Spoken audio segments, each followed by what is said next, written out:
Hey, it's Lee Woodward here, and welcome to Quiet Your Inner Critic, the power of stop and pause.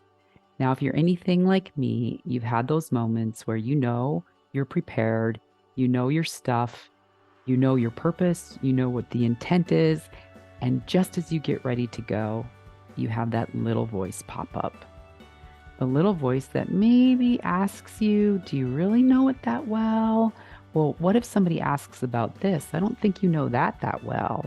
And pretty soon, maybe it starts to get you wondering if you are really that prepared. And all of a sudden, we move from a place of being confident and feeling prepared to feeling jittery and kind of like in this space of, oh my, what is going to happen here? And that's just a horrible feeling. And this is really important because when our inner critic pops up like that, it just has the ability to just plummet our confidence, completely zap our energy. And, we lose clarity of what's most important to us. And I think it's important that we recognize that our inner critic just doesn't show up in our professional world. It shows up in our relationships, and it even shows up in the things that we do for pure enjoyment. And it comes in and can take over in things that we're trying to do for fun. And so when we look at our inner critic, it's really important that we understand how to quiet that critic. Now, we're never going to be able to completely do away with our inner critic, but we can learn to quiet the inner critic. Now, for me, one of the things that I've loved to do my entire life is dance. I just love dancing. I love to watch it. I love to do it. So a few years ago, I actually took up ballroom dancing. And I had made the decision that I was going to spend basically a year preparing for what's considered a very significant competition called the Ohio Star Ball. And that was going to be my big goal. And I'm telling you, for a year, I put in the work. I knew my routines. I knew every step of them. I practiced. It was an intense year. And show up on the edge of the Ohio Star Ball dance floor and getting ready, watching some rounds go before me and then waiting for my dance to start. And as I'm standing there waiting, all of a sudden, that voice pops up, my inner critic. And all of a sudden, I'm thinking, oh my God, I don't think I know my dance steps. I can't remember the dance. I don't know what I'm doing. How is this going to work? I can't remember. And I remember feeling like my jaw and my whole body just tensing when I need to go out and be loose and do this dance. And I felt it go through my body. And I thought, oh my gosh, I'm standing here. I'm like all dressed up and I'm going to get out there. And I don't even think I can stand on these heels. And I started just to feel like this was going to be a complete disaster. And what happened is my inner critic had taken over the show. I handed them the car keys and they were now driving the car because in a moment's time, a complete year's worth of work and preparation evaporated in front of me. And I had moments until I had to go on that dance floor and do my thing, the thing that I prepared for an entire year for. So I had to get that inner critic quiet just for long enough for me to regain the clarity of my dance steps, my energy, and my confidence so I could go out and compete. And so I had to take a step back and take a few moments to remind myself that I know how to do this and I've got this. And thank goodness I was able to do that because I was able to go out on that dance floor and yes, not completely fall down and get all my dance steps in. But most importantly, I was able to enjoy it and have this amazing experience that I had been working for an entire year. And I'm now able to carry that memory with me. But had I not been able to get that critic under control, it would have been so sad. Just so, what a disappointment. And so that's why I want to talk to you about this because, again, it's not just our professional life, but it's in our relationships and the things that we do for enjoyment that we can let our inner critic take over, give him the keys to the car, and we can lose sight of what we really wanted to accomplish. And our confidence goes with that clarity, and so does our energy. So I'm going to share 3 tips that I believe are foundational for you to be able to go from that out of control negative mind chatter, your stress going up, and just this overwhelming sense of self-doubt to a place of confidence, clarity, and energy. And again, this is a skill we can learn, but we have to practice it and we have to get these foundational elements in place. And this is where the power of stop and pause comes in. Because a lot of times we jump right to the affirmations and the, yes, let's go, girl. And we kind of think of, the power stance I'm going to put on. And I'm not saying those things don't work, but we have to do these 3 things first, or else we won't even get there.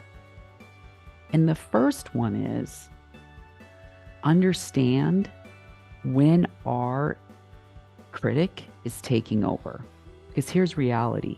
We listen to that voice so often that at times we're not very good at discerning it and picking it up. We just get used to it. It's in our head. We hear it. And so what we have to be able to do is start to get really good at, oh my gosh, my inner critic showed up. They're here. And how do you catch that earlier and earlier? And for me, the best way we can do that is by understanding the cues our physical body gives us when the critic comes a knocking. And believe me, we get them. I'll share mine. And then what I'm going to ask you to do is to really think about it and be aware and start to think about how you feel that happening. So for me, my shoulders go up. I get that stress. I do this. I feel tight in my jaw. I get jittery, which is different to me than a little bit of nerves or excitement nerves. It's jittery. It's in my stomach. It's almost frenetic. And then I also have a sensation of time speeding up. It's like that negative self-chatter just starts to go, and it's almost like things are going faster in my brain, and I can feel it happening. And so those are the things for me where my body's sending me the message to say, hey, Lee, your critics are coming, so get ready. And by doing that and listening to our body and stepping into our body, we can catch that inner critic before they're in full mode, because our body's going to let us know. So really important that as you are preparing for things where you think, hey, this is something where that negative self-talk comes up, I want you to really be aware of the physical sensations that you feel and jot those down, because different situations may bring out different types of physical sensations, or they may be very common. It kind of just depends on you, but it's important. Your body is going to let you know that inner critic is starting to ramp up. And so once we know those physical sensations, what I say we have to do is stop. And I mean hard stop. And this is where I use every kind of, I use a visual for it. I hear it.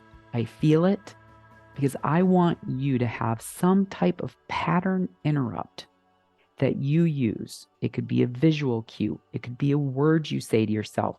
It could be a combination of those things. It could be a physical action you take. maybe something with your hands, maybe something with your foot. But the meaning to that cue, that action is stop. And I mean stop. Everything inside, you get to just stop. And it's as if you are pushing the stop button on, the TV. I mean, everything is you're just going to stop.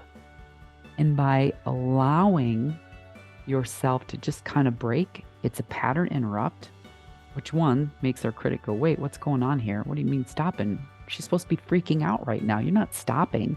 And so that pattern interrupt gives us just enough time to pause. And the pause is very powerful because our inner critic hates a pause, because a pause is composure for us.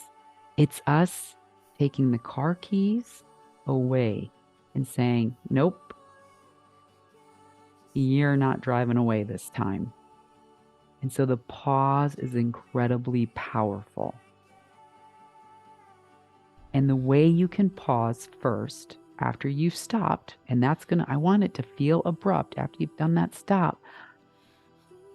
Breathe. 3 deep, full breaths. In through the nose, out through the mouth. And when I say deep breaths, we think we breathe. We don't often breathe full enough. I mean, I want you to feel your lungs expand with the life you're bringing into your body with those breaths. And I want that 3 deep, big breaths. This sends a signal to our brain and our body that, okay, calm, it's okay, I've got oxygen. And you physically will start to feel that pausing. Those physical sensations will start to subside with the power of that breath. And then once you do those breaths, again, I want you to be very focused on kind of how your body's feeling, and I want you to feel your feet. And I want you to feel your feet connecting to the earth. And notice I didn't say ground, earth. I want you to feel all the way through. If you're on the 3rd story or if you're on the, ground level, wherever, feel through the floors. And I want you to feel connected to the earth with your feet. And just feel the solidity, the unwavering stability of your feet being solidly connected to the earth. And as you do that, I want you to think of all the energy that you've kind of just been letting go out, all the kind of unintentional kind of just flowing, and you'll feel, and I just want you to gently collect it back in. The energy that was going out to the what ifs, to the do I know it all, your inner critic gets your energy going completely out of you, it's no longer yours. You're just throwing it out. I want you to gently, purposefully, with your feet grounded to the earth, just visualize gently all your energy. It's your energy coming back to you. And it just falls right back into place, right where it's supposed to reside in your body. And then when you have that energy collected, I want you to say 2 things to yourself. And I want you to say them feeling your feet grounded, having all your energy contained within your body. And I want you to say, I am safe. And say it like you mean it, because you are. I am safe. And then I want you to say, it's all okay. It's all okay. Our inner critic thrives on fear and us freaking out. So, the most effective way to quiet our inner critic is to take away that fear and let every cell of our body know I'm safe, I've got oxygen, I've got all my energy, I am safely grounded, and it's all okay. And once we do these three things, we're back in control. And then you get to go back to, yep, I know this. I got my stuff. I know what I'm here to do. I know what my purpose is. I'm clear on that. And you can act with intention and with your purpose and do it with confidence and energy. And as I said in the beginning, we've trained ourselves to listen to that inner critic. So it takes practice. So what I encourage you to do is to write down these 3 steps. Know your physical cues of when your critic is showing up. Do what you ever need to do for stop. And then your power of the pause. To take those breaths, ground your feet, gently recollect your energy, and I am safe and it's all okay. And practice that and see how effective you can be at calming and quieting your inner critic. So I hope those 3 tips are helpful to you, and I really encourage you to practice them and try them. And until I see you again, remember, you have the power to quiet your inner critic.